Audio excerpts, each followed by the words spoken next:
الحمد للہ رب العالمین وبہ نستعین اما بعد۔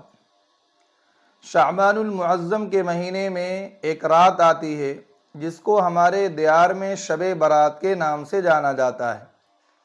وہ بڑی فضیلت والی اور بڑی برکت والی رات ہوتی ہے۔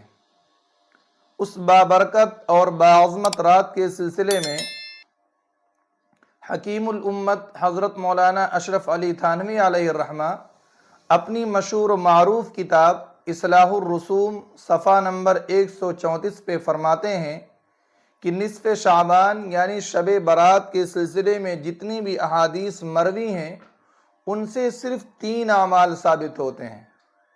پہلا عمل قبرستان جانا، کہ لازم اور ضروری سمجھے بغیر کبھی کبھار شب برات میں قبرستان جانا چاہیے اور وہاں اپنے مرحومین کے لیے دعا کرنا چاہیے، استغفار کرنا چاہیے اور ایصال ثواب کرنا چاہیے۔ دوسرا عمل شب برات میں بیدار رہ کر خوب عبادت کرنی چاہیے، نوافل کا اہتمام کیا جائے، قرآن کریم کی تلاوت کیا جائے، ذکر و اذکار وغیرہ کیا جائے۔ تیسرا عمل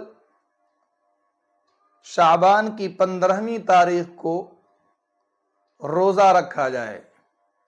یہی 3 اعمال احادیث شریفہ سے ثابت ہیں اور یہ تینوں اعمال مستحب ہیں، جس کا مطلب یہ ہے کہ اگر کوئی مومن بندہ ان تینوں اعمال کو انجام دے لیتا ہے تو وہ ثواب کا مستحق ہوگا، اور اگر کوئی نہیں انجام دے پاتا تو اس کی اللہ کے پاس کوئی گرفت اور کوئی پکڑ نہیں ہوگی۔ ایک بات اور عرض کر دوں اخیر میں کہ شب برات سے حلوے کا اور ملیدے کا کوئی تعلق نہیں ہے۔ جو لوگ شب برات میں حلوہ بنانے کو لازم اور ضروری سمجھتے ہیں ان کا یہ عمل اور ان کی یہ بات بے بنیاد ہے، بے اصل ہے۔ حلوے کے سلسلے میں کچھ بھی حدیث شریفہ کے اندر وارد نہیں ہوا ہے۔ اللہ رب العزت والجلال ہمیں عمل کی توفیق عطا فرمائے۔ وآخر دعوانا ان الحمد للہ رب العالمین۔